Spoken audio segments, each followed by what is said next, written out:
Welcome to RubiAI. In today's video, I'm going to give you an introduction to Intellichat. Intellichat is one of the most powerful features of RubiAI. Right now, you are looking at the opening screen when you open RubiAI. On the left side of your screen is your navigation channels, and this will take you to areas like Intellichat, our pre-built modules, services such as Personify, Spy, Ghost, and even our virtual studio, where you find all your projects and your asset manager.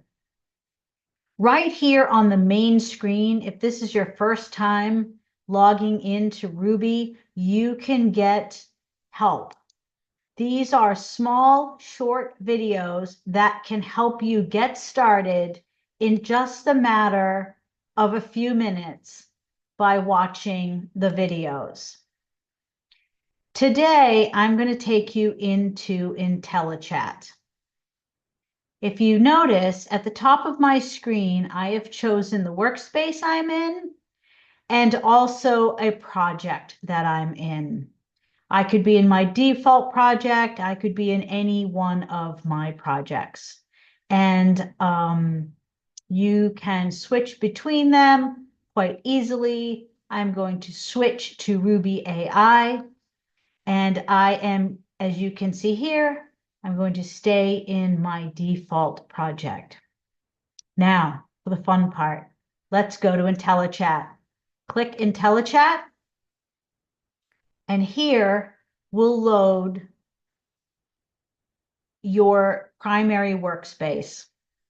There are many, many things you can do in Intellichat. I'm only going to cover a couple. The best part about Intellichat is that you can freely explore. So it automatically opens up and I could just start typing a message. But before we do that, I want to show you a few key elements to Intellichat. Here across the center top of our screen, we have our models.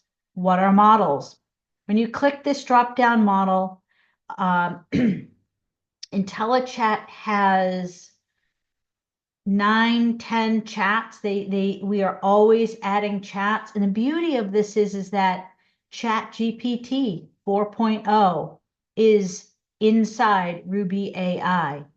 Command is inside RubiAI. Claude Haiku, Claude Sonnet, Claude Instant. We even have Gemini Pro and Gemini 1.5 Pro. These are those applications built into Ruby. So at your fingertips, you have multiple options to use for chatbots. Which ones should you use? Well, you'll find the ones that seem to speak your language. But when you're first getting started or you want to try a new one, go up here and click the Learn More button. The Learn More button, there's a YouTube video on artificial intelligence, but then there's a quick graph of if I was to choose 4.0, what would be its best case use? There's Anthropic models, there's Google models, Cohere, and then how to help consider making those decisions. I like Claude. Now, there's 3 different kinds of Claudes, but Claude Haiku is the one that I use most frequently. Now, if you notice, this says free unlimited. This one says 1x words used. This one says 3x word used. So the free unlimited, you can continue to chat with the Intellichat and never use a word, never use a credit. And I wouldn't even worry about things like that at the moment. I do lots and lots of demos and lots of work inside Ruby. I even host meetings. and I barely scratched the surface of my words and credits. Not to worry. But if you are concerned, you always use free unlimited, and they are in every model. Now, in the Claude Haiku that I'm using as well, there are these little icons. And if you hover over the icon, this one says vision enabled. And then this one says anchoring enabled. And I'll show them both to you today as well. So also, when I open my Intellichat, I have made Claude Haiku my default. And so therefore it always pops up first, but I can just click a new one and change at any time. You can even change chatbots within the string of a chat, but we won't get worried about that right now. And then if you look to your far right, there's this little pink box. If you click that box, what opens up are all of your history of your conversations. And depending on how much you use it, there could be extensive history here. Your history is directly related to the workspace and projects that you are in. If I change workspace, you'll see my history change. So that helps to keep it organized.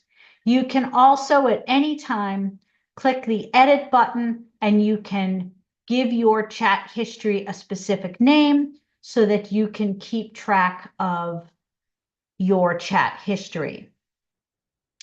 This is also where if I have anchored anything, any prompts, and any editing that I have done. And you can also make this wider, narrower, and you can close it. So I'm going to go back to my default because I really like Claude Haiku. So today I thought I would show you just some simple structures. So ask Ruby questions. Here's a question that's on my mind. It would be helpful if I spelled it correctly. Explain to me about umami and as it relates to flavors in recipes. And I just hit enter. And as you can see, it generates quite quickly. I asked it to explain umami flavors. Umami is one of the 5 basic taste sensations with sweet, sour, salty, and bitter, also described as a savory, meaty, broth-like, etc. And then it goes on to give me even more information, really excellent information. So I have another question. How are umami flavors developed both quickly and slowly? And Ruby's going to give me some more information. And as you can see, she processes quite quickly. She's answering my questions. And I want to show you that I have taken some of this information and I have, as you can see, I've already asked these questions of Ruby. So I'm going to go back to today's earlier transition. So I'm just going to click on it. And this is what we're asking. So now I'm going to ask her to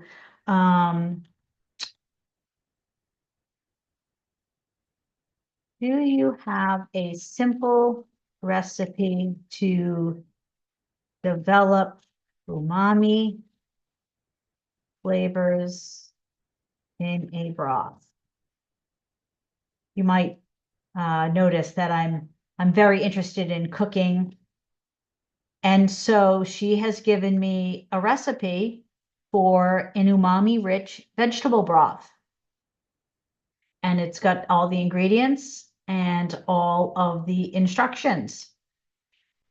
What other proteins or ingredients could you add to this broth to complete a dish for a dinner. Let's see.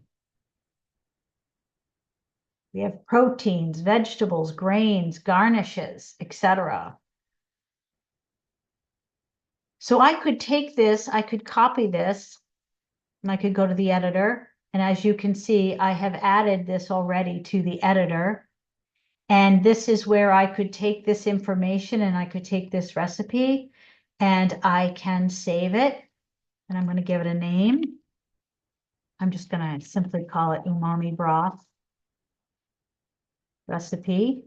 And now it has saved it in my content. I can also ask Ruby, create a prompt, a simple prompt for an image to reflect this recipe. So she's created a prompt for me.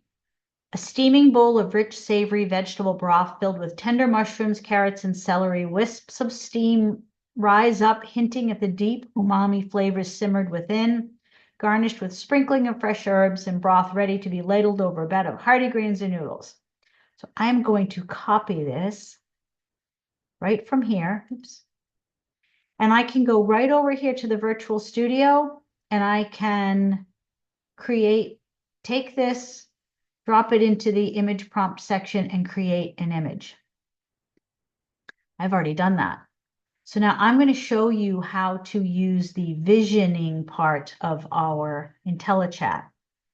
So I am going to click this plus sign right here, and I'm going to upload a source. And I have a picture that is now here. And see, this says process with vision.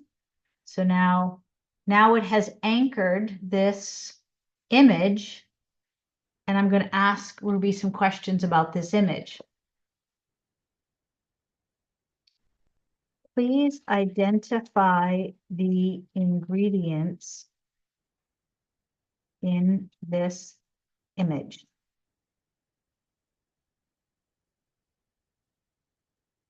And so now she has looked at this image and she said, the image depicts a bowl of what appears to be ramen or a similar Asian noodle dish, and the key ingredients are. And so now she's told me what the what can be found in this image. And you can do this with all kinds of imagery. And so you point your Intellichat right at that image. I can also anchor something to my chat. As you can see, I have some items down here already anchored. You can anchor to a URL of some type. You can go to a particular website address and then ask very specific questions of that. You can pull PDFs and JPEGs and all kinds of files from your computer, your workstation, and then ask Ruby to summarize the contents, give you highlight the article, whatever that is. The Intellichat is very, very powerful, but I want to keep this simple for today. But it has multiple features. So at any time, if I want to do something different, I'm just going to click New Chat. And let's see, I want to go and use Gemini Pro. So I'm just going to ask Gemini Pro. And you can also bring in modules, which are, I'm going to click on this for you. We have over 150 pre-built modules. They are categorized into AI helpers, business, digital education. We have some featured ones, health and wellness, SEO, video writing. If you're not sure what might be, let's say I want to create a social media post and I'm not sure what kind of modules are available. You can just type in the word social and she automatically pulls up what is available to you that might be for social. There's social media polling, hashtag generators. You can create a one-shot social media post right from Intellichat. You can create a comment. You can also respond to a comment or social media post by dropping it into here. So there's lots of this, and this is all connected to our Intellichat. And then you can bring in your personas, which is another lesson for another day. But Intellichat is very powerful, and you can ask Ruby. She is your assistant. She is your workmate. She is your library of information across the World Wide Web. And with all the different models, you have a very powerful tool at your fingertips. So get started, jump in, and start chatting with Ruby. She will make the difference for you. Thank you and have a great day.